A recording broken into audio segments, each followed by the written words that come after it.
Sejam bem-vindos ao Longevicast, o videocast do Instituto de Longevitalidade. A gente quer apresentar esse projeto que eu tenho a honra de ter como parceiro o Dr. Álvaro Avezum. Para quem ainda não o conhece, na cardiologia o nome dele é muito conhecido dentro e fora do Brasil. Ele é cardiologista e pesquisador, fez residência de cardiologia no Instituto Dante Pazanese de Cardiologia, doutorado em livre docência na Universidade de São Paulo, Senior Research Association do Population Health Research Institute, McMaster University, no Canadá, professor livre docente da USP, atualmente é diretor do Centro Internacional de Pesquisa do Hospital Alemão Oswaldo Cruz, aqui em São Paulo, e professor pleno do Programa de Pós-Graduação em Cardiologia da Universidade de São Paulo. Dr. Álvaro Avezum, ele foi disruptivo para quem é da área da saúde ao trazer a medicina baseada em evidências na década de 90 para cá para o nosso país. Depois que ele terminou o Research Fellowship em Epidemiologia Clínica na Universidade McMaster, nos anos 93, 94 e 95, ele esteve lá no Canadá fazendo o seu estudo, sua formação, e quando retornou ao Brasil introduziu a medicina baseada em evidências aqui no nosso país, depois de ter treinado com o grande pesquisador e cientista professor Dr. Salim Yusuf e também com o professor David Sackett, que foi o idealizador da medicina baseada em evidências. Ou seja, quem está aqui do meu lado, o Dr. Álvaro Avezum, foi o responsável por trazer esse senso crítico dentro da nossa saúde baseada em evidências aqui no Brasil, a partir do momento que retornou com esse conhecimento adquirido ali no Canadá. Não só isso, assim que ele voltou, teve uma missão grande. Ele foi líder aqui no Brasil de uma pesquisa multicêntrica do estudo EMERAS, juntamente com o professor Rory Collins, da Oxford University, e foi quando então eles constituíram a primeira rede colaborativa de pesquisa em cardiologia no nosso país, incluindo 16 estados e 80 centros colaboradores. O Dr. Álvaro Avezum tem uma trajetória destacada no planejamento e condução de pesquisa clínica e observacional no Brasil, multicêntrica colaborativa, nacional e internacional, mais de 120 estudos randomizados e 30 estudos observacionais, publicados em revistas de grande impacto no mundo científico, como New England Journal of Medicine, Lancet, Circulation, BMJ, JACC. Então, faltaria aqui mais tempo para apresentar um pouco mais do currículo dele, mas se a gente fosse resumir, ele já tem mais de 350 publicações em revistas de alto impacto e não é à toa que ele, nos últimos 10 anos, consecutivamente, vem sendo considerado pela Thomson Reuters o pesquisador médico com publicações de maior impacto aqui no Brasil. Para quem conhece o índice H de 110, dados de dezembro de 2023, resumindo, é um profissional que contribuiu demais para o conhecimento científico na área da saúde, sobretudo dentro da cardiologia, e que aceitou um desafio e que logo mais eu vou falar para vocês o que a gente está planejando aqui com esse projeto que a gente tem a honra de apresentar para vocês nesse momento. Muito obrigado, Diandro. Olá a todos, a todas. É com muito prazer que nós iniciamos aqui o Longevicast, o videocast do Instituto de Longevitalidade, que em breve nós já vamos definir para vocês. Mas eu gostaria, retribuindo, apresentar a todos vocês, o Dr. Diandro Mota, que acima de tudo é amigo de longa data, mas é cardiologista com residência em cardiologia pela mesma instituição da qual eu sou egresso, Instituto Dante Pazanese de Cardiologia, doutorado pela Universidade de São Paulo, mas tem uma formação complementar que é necessária para a prática clínica em pesquisa pela Universidade de Harvard. E isso torna o Dr. Diandro um médico absolutamente preparado não somente para a prática assistencial, como também para a realização de pesquisa em nosso país. Dentro do currículo do Dr. Diandro, que nós poderíamos dedicar muito tempo aqui, eu gostaria de sumarizar que ele também é diretor médico da NeoMed Health Tech e membro do projeto de inovação da nossa Sociedade de Cardiologia do Estado de São Paulo. E também é membro da coordenação do pronto-socorro do Instituto Dante Pazanese de Cardiologia. E vocês percebem que nós temos pesquisa, temos inovação e temos prática clínica no currículo do Dr. Diandro Mota. Nos últimos 13 anos, o Dr. Diandro tem colaborado conosco na condução de estudos clínicos de pesquisa de impacto para obtermos saúde para a população brasileira, como também publicação tanto em revistas de alto impacto como em livros para a formação dos nossos médicos cardiologistas. Mas não é só isso, o Dr. Diandro também, ele sempre antenado com as novidades para a prática clínica, ele também tem um pé em digital health, ou seja, saúde digital, algo que nós precisamos sempre incorporarmos dentro da nossa prática clínica, sempre prevalecendo o contato do paciente como um todo. O Dr. Diandro, nos últimos anos, ele vem se disseminando conhecimento, concentrando as atividades naquilo que todo médico precisa. Nós geramos evidência científica, geramos conhecimento, mas se esse conhecimento não for implementado, tem o mesmo efeito de não termos gerado conhecimento. E nos últimos anos, o Dr. Diandro, ele trabalha na implementação de informações científicas válidas. Isso é importante aqui. Nós não vamos, em nenhum momento aqui, passarmos informações que não tenham credibilidade, que não tenham validade, que não tenham comprovação científica, para que os benefícios sejam assegurados para a população. Então, de uma maneira sintética, nós estamos discutindo pesquisa, educação para a população e o mais importante, né, conhecimento na veia, se pudermos dizer, que é esse conhecimento empoderando a população para que ela possa cuidar-se melhor e ter longevidade e vitalidade, que denominamos aqui, conceituamos longevitalidade, para que os benefícios ocorram em todos os níveis da população. Agradeço suas palavras, Dr. Álvaro. Eu queria, antes de mais nada, dizer que para mim é uma honra estar dividindo essa mesa com quem é meu mentor, com quem colaborou demais para a minha visão crítica de mundo, não somente de saúde. E falar que se a gente está aqui hoje foi porque ele aceitou um desafio, uma provocação que eu trouxe, que me trazia uma certa angústia. Durante as nossas reuniões, nossos bate-papos, durante as mentorias que eu tive a honra de poder ter diretamente, seja no ambiente de trabalho, às vezes no ambiente familiar, eu percebia a quantidade de conhecimento que o Dr. Álvaro tinha em relação ao processo saúde e doença e que, infelizmente, não chega da maneira que deveria para o público que mais é interessado no assunto, que é o paciente. Eu acompanhei nos últimos 13 anos diversas pesquisas que o Dr. Álvaro teve a sua participação fundamental como líder aqui no país e também fora do país, e eu pude perceber que o conhecimento científico ele é gerado com muita qualidade e muito rigor. Mas a gente tem uma lacuna muito grande na tradução desse conhecimento científico em ação por parte dos pacientes. A mensagem não está chegando para quem precisa. E aí eu convidei o Dr. Álvaro em diversas situações. Dr. Álvaro, vamos começar a falar com a população diretamente, vamos trazer conteúdo de qualidade, porque me incomoda ver muita fake news chegando, muita desinformação que aumenta mais nosso problema de saúde pública de uma forma bem significativa. E a gente tem conteúdo de qualidade que não é simplesmente servir como alguém que está lendo ou traduzindo um conhecimento que nem participou.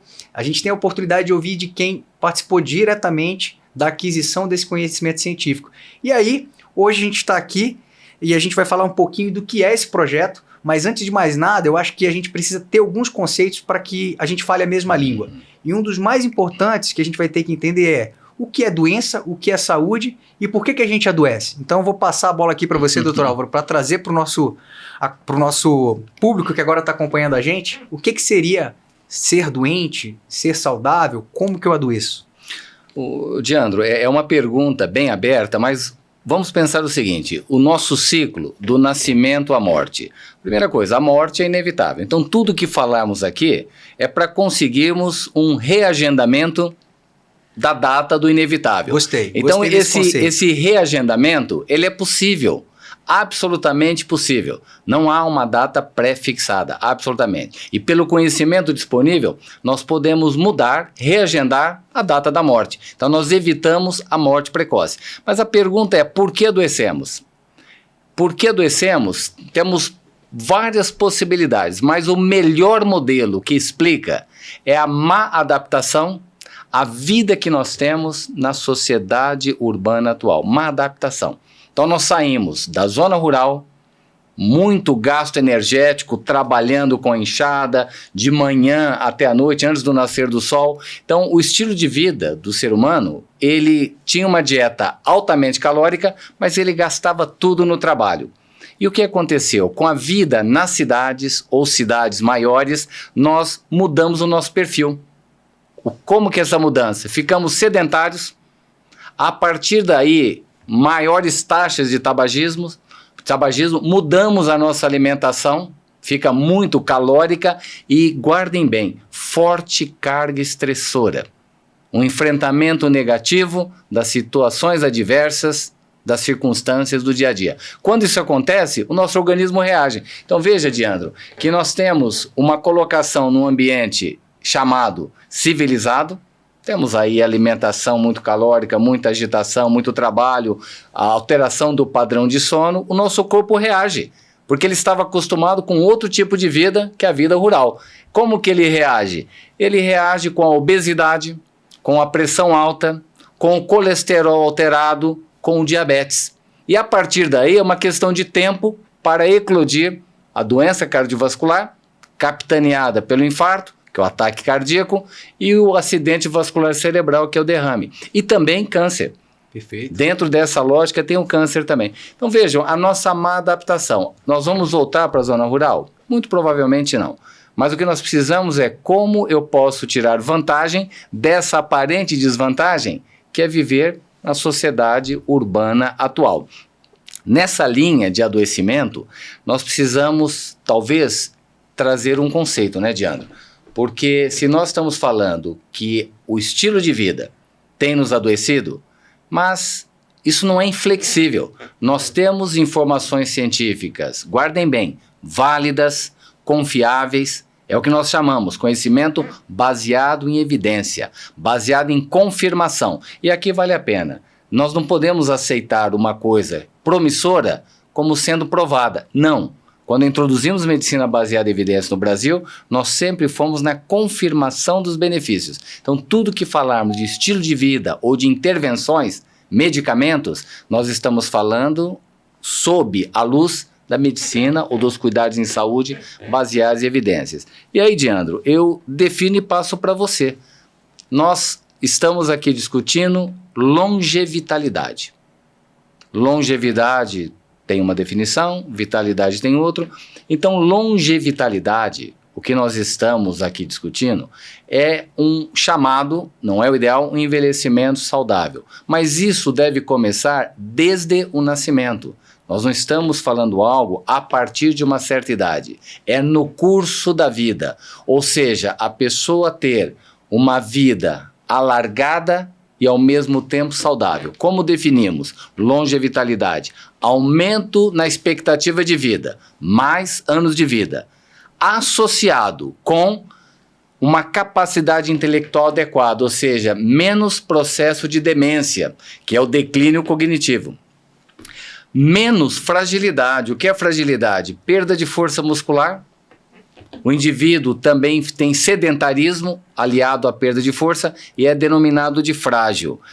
E nós acrescentamos, e isso é bem original, bem inovador, Diandro. Nos últimos 10 anos nós temos trabalhado muito nisso, desfecho de espiritualidade. Então, vive mais, tem mais autonomia, força muscular, ao mesmo tempo menor declínio cognitivo, menos demência, mas temos propósito de vida, satisfação com a vida, gratidão, compaixão, disposição ao perdão. Tudo isso mostra dados de menor adoecimento. Então, longevitalidade não é apenas aumentar anos de vida, mas nós temos associados a esse aumento esses fatores que eu acabei de comentar. De forma prática, então, para quem acompanhou essa explicação brilhante do Dr. Álvaro do que é esse conceito que a gente está criando aqui, a gente está querendo que se torne algo que resuma bem tudo que ele explicou agora, a gente tem duas formas de pensar. O lifespan, que é a longevidade, como ele já falou, e o healthspan, que é aquela que você está vivendo com uma boa qualidade de vida, em teoria,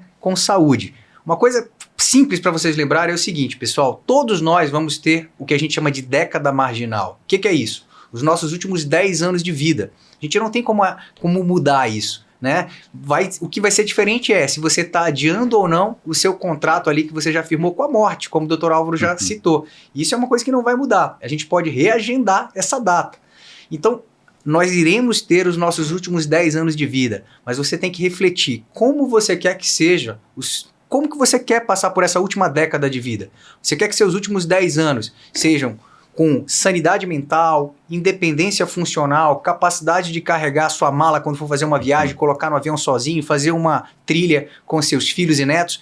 É disso que a gente está falando. A longevitalidade engloba tudo isso, né? Você ter um bom funcionamento do cérebro, ter uma boa função cognitiva, ter uma saúde física, ter uma saúde mental e espiritual, para que você possa viver bem todos os anos da sua vida, sobretudo quando chega naquele momento mais delicado que certamente alguma coisa vai ter que acontecer para a gente morrer, né, doutor Álvaro? Esse encontro vai ser marcado, claro. Alguma coisa vai ter que acontecer. O que a gente espera é que não seja algo que traga muito sofrimento para a gente. Então aqui a gente tem que mudar a visão de doença e passar a falar mais de uma promoção de saúde. Não é isso, doutor Álvaro? A gente tem que começar a enxergar o que eu posso fazer para ter essa boa vida, viver bem nesse espectro de possibilidades que a gente citou. Diandro, é um ponto importante, porque quando falamos longevidade, algumas pessoas já pensam, um indivíduo com mais de 70 anos, como é que ele pode ser longevo? Não. O que nós estamos discutindo aqui é para todos os indivíduos. Isso é para crianças, adolescentes, adultos jovens, pessoas de meia idade, quem já passou dos 65, 70. Então, isto é no curso da vida. E eu gostaria, Diandro, aproveitando o que você falou, esse encontro que todos nós temos com a morte, né? Quando nós ficamos num hotel e quem já não pediu isso, para ao invés de sair ao meio-dia, sair às 14 horas, né? O que nós chamamos em inglês de late check-out. Então, tudo que nós estamos falando aqui é para conseguirmos um late check-out. E aí, Diandro, eu trago 4 trajetórias para a gente fechar todo o comentário que fizemos de longevidade, porque adoecemos. São as trajetórias de vida. De maneira sintética, nós temos 4 trajetórias possíveis. A primeira, todos nós conhecemos indivíduos longevos, ou na família ou na prática clínica. Indivíduos que passam dos 90 anos e tiveram adoecimentos muito simples, né? Uma redução da acuidade visual, enxergando um pouco menos, ouvindo um pouco menos, uma artrose, mas não adoecem do ponto de vista cardiovascular nem câncer. Existe essa trajetória. Tem uma segunda trajetória, que muitos adoecimentos que eles vêm e não tem como evitar que a morte aconteça. É um trauma muito grave, é um câncer extremamente agressivo, é um derrame extremamente importante. Tem coisas que não dá para a gente mudar. Mas tem outras 2 trajetórias que tem muito a ver com o que nós estamos falando aqui, que é quando o indivíduo tem um adoecimento, teve um infarto, ou eventualmente uma mulher teve um câncer de mama. A partir daí, nós temos informações da medicina para aumentar a expectativa de vida. E aí a pessoa tem um ganho. Mas tem pessoas que se tornam longevas porque adoeceram. Então, depois de ter um diagnóstico, ela muda o estilo de vida. Então, muitas vezes, tem uma chamada para viver melhor. Praticar atividade física, uma vida do ponto de vista relacional, muito agregadora, muito positiva. Então, muitas vezes, o adoecimento é um ponto inicial para o indivíduo buscar a longevidade. São 4 trajetórias possíveis. O ideal é que a gente desperte com os nossos ouvidos para as mensagens que a vida está dando, para realinharmos e, a partir daí, obtemos o melhor numa existência que tem a chamada qualidade de vida aliada à quantidade de vida. Excelente. Essa visão é fantástica para você que de repente está escutando pela primeira vez a gente falar sobre esse assunto e já está triste porque pensa assim, nossa, mas poxa vida, era para eu ter escutado isso no ano passado, antes de eu ter tido aquele infarto. Será que agora meu contrato com a morte, a data já está certa, eu não posso mais mudar isso porque eu fiquei com sequelas? Então veja bem, o Dr. Álvaro explicou muito bem. Se você consegue trazer um significado para a ocorrência desse fato, desse evento que você teve, e observar o que contribuiu para isso, e a partir de então mudar alguns aspectos do estilo de vida, que a gente sabe que não é fácil, né, doutor Álvaro? Quando a gente fala de mudança de estilo de vida, a gente precisa entender muito de ciência comportamental. Todo hábito ele tem uma história e ele tem uma finalidade. Então a gente tem que trazer um significado para tudo isso, refletir muito bem. Você pode sim fazer um novo contrato, mudar a data, né? O que é importante, primeiro, que você tenha o conhecimento, que é o que a gente está se propondo a fazer aqui agora, trazer conhecimento científico de qualidade.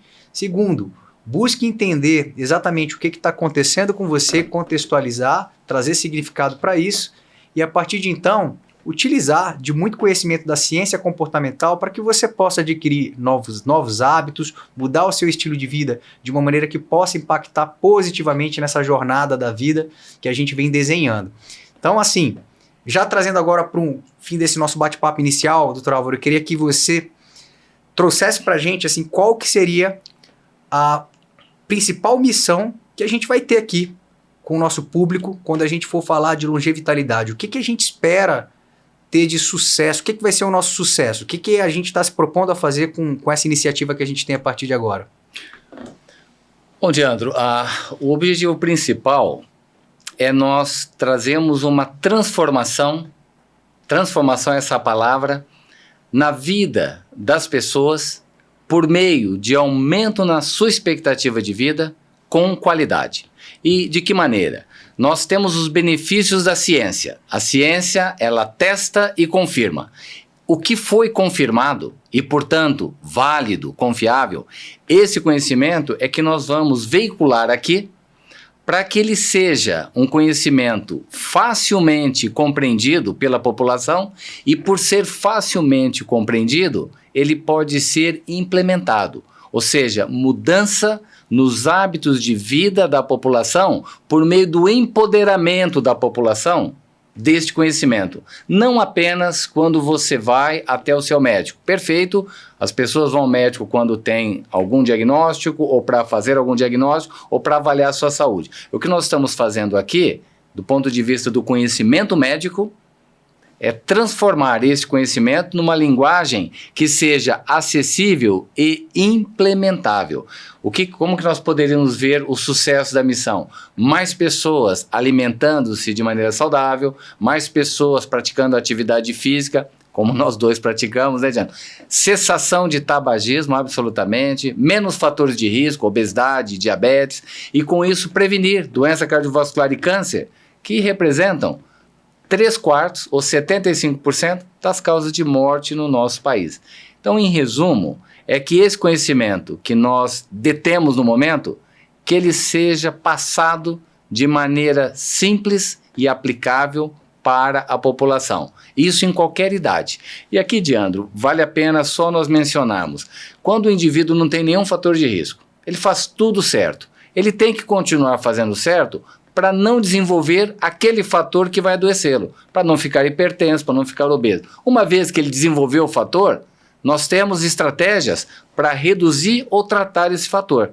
Uma vez que ele teve um evento, tem estratégias para prevenir a volta desse evento. Então serve para toda a população e assim a gente sintetiza de uma maneira simples qual que é a missão. Mais pessoas saudáveis, ativas e tomando conta da própria saúde, né? Então, muito bom. E aqui, pessoal, a gente já citou. Por que a gente enxerga que essa iniciativa é de grande importância? Primeiro, pelo fato dela estar sendo conduzida sob a liderança do Dr. Álvaro, que tem uma história dentro da ciência de participar ativamente na construção desse conhecimento científico. Não é simplesmente a opinião ou um palpite de alguém que escutou falar sobre algo. É de alguém que participou, idealizou estudos, conduziu estudos, avaliou criticamente e agora está nessa missão que ele aceitou de traduzir esse conhecimento científico para a sua prática do dia a dia. E alguém pode escutar e falar assim, já vi que ele está falando de estilo de vida, que eles estão falando de se alimentar melhor, fazer atividade física, cuidar da saúde mental e espiritual, quero ver eles fazerem isso na prática. Aí eu vou ter que dizer para vocês que ele também segue, ele é the walk the talk mesmo, né? Ele faz o que fala porque o Dr. Álvaro ele gosta muito de esportes. Antigamente ele era mais competitivo ali no mundo do basquete, adora ainda a NBA e acompanha os jogos de basquete, mas atualmente faz uma atividade que é muito interessante, muito legal pelo que ela traz de condicionamento cardiovascular, força muscular, também de saúde mental, e faz na companhia da esposa, que é o pedal, né, doutor Álvaro? O ciclismo atualmente é a sua paixão maior aí no mundo dos esportes, poderia dizer isso? Com certeza, é o ciclismo, 4 vezes por semana, junto com a minha esposa, que é psicanalista. Então, o conhecimento ele tem que ser demonstrado na prática. E o ciclismo tem sido minha nova paixão nos últimos 3 anos, inclusive com competição, que vale a pena, sem dúvida nenhuma. Tá vendo só? E eu tô em débito em relação ao ciclismo, que ele já me convidou algumas vezes para pedalar, para começar essa atividade. Eu já sou do mundo do futebol, gosto muito de jogar futebol. Craque do futebol, craque do futebol. Dizem as mais verdade. Lindas, mas uma lesão me aposentou ali dos gramados, mas agora eu estou, doutor Álvaro, investindo em não somente corrida, né, mas também com a saúde mental. Você conhece bem a minha esposa Jaqueline, ela é professora de yoga e atualmente então a minha atividade física regular, além da corrida, tem sido o yoga, e que vem me trazendo uma paz de espírito e saúde mental que eu nunca tinha encontrado em outra atividade física, vou confessar para você. Veja, Diandro, o que nós estamos fazendo aqui é comunicando o conhecimento por meio da nossa prática também. Então, assim, a virtude está no meio, né? Esse é o princípio da moderação do filósofo Aristóteles, né? Se o princípio da moderação diz que a virtude está no meio, tem uma quantidade de trabalho, tem uma quantidade de lazer, tem a quantidade de atividade física, as relações familiares e com os amigos. Se nós não dosarmos, nós não vamos ter nem quantidade e muito menos qualidade de vida. Só que isso tudo, como você disse, baseado em evidências e não em achismos, não em opiniões e, por favor, temos que ter o filtro, sim, da avaliação crítica. Muito bom. Caso contrário, nós vamos aceitar como verdades algo que tem outro nome, absolutamente não sendo verdade. A gente acaba aceitando o palpite como dogma, né, doutor Álvaro? E vai seguindo esse dogma como se fosse uma verdade absoluta. Como você falou de Aristóteles, para fechar então, para quem gosta um pouquinho de mitologia grega, que a gente, não sei se vocês já leram ou já ouviram falar das moiras, né? Aquelas que seriam responsáveis por criar o fio da vida, né? Tecer o fio da vida e também cortar. Ou seja, em teoria, a vida dos deuses e de nós, seres humanos, estava nas mãos das moiras. Elas queriam decidir o quanto que a gente ia viver. Então, aproveitando a deixa de Aristóteles e vindo um pouquinho da mitologia grega, o que a gente pretende aqui é que você se torne o dono do seu fio, que você possa definir exatamente o quanto ele vai ser cumprido, qual é o momento em que isso vai cortar. Não que a gente está dizendo para você tirar sua vida, não. Está longe de ser algo desse tipo. Mas é para você poder prolongar ao máximo com qualidade de vida, com ciência de verdade. Sem achismo, sem palpites e sempre à luz de um pensamento crítico baseado na ciência. Não é isso, doutor Álvaro? Olha, não só é isso, como na filosofia, se você for buscar o que é longevitalidade ou longevidade e vitalidade, eles simplificam desejo de viver. Então, filosoficamente, a pessoa tem que ter propósito de vida para ela poder viver mais e melhor. E tudo isso nós vamos falar em outras oportunidades, dando informações críveis, informações baseadas em evidências, mas que vocês podem utilizar e poderão utilizar no seu dia a dia para viver mais e melhor. Este é o propósito da difusão de conhecimento para a população, para você que está nos assistindo. Muito bom, obrigado mais uma vez, doutor Álvaro, pela sua presença aqui. Já é um bate-papo que de entrada que a gente já fica ansioso para ver o que vem por aí. Eu já sei, né? Já sei, não posso dar spoiler nesse momento, mas eu tenho certeza que você também vai gostar muito de ter o conhecimento científico de forma digerida para você, de uma maneira que você possa aplicar no seu dia a dia e fazer boas escolhas. Fazer escolhas baseadas em ciências e que certamente vão repercutir na sua longevidade com vitalidade, na sua longevitalidade. Obrigado por acompanhar a gente até aqui. Doutor Álvaro, para você o encerramento. Não, olha, essa é a primeira informação, o primeiro bloco de informações que estamos passando e será continuamente atualizado. Todas as vezes que nós tivermos novas evidências científicas, nós traremos aqui de uma maneira que seja implementável, aplicável no dia a dia da população. Fazendo isso, Diandro, olha que maravilha, as pessoas poderão permanecer mais tempo junto dos familiares, poderão ter mais significado na própria vida, maior contribuição de impacto social, de benefício para a sociedade, estaremos fazendo o que é certo. Então, tudo isso para conseguirmos um late check-out, para ficarmos um tempo maior aqui na nossa existência, realizando o melhor ao nosso alcance, mas utilizando o conhecimento para vivermos sempre mais e melhor. Excelente, doutor Álvaro. Então fechamos aqui esse primeiro bate-papo, fica com a gente que você vai ter muito conteúdo de qualidade, isso a gente pode garantir. Até a próxima!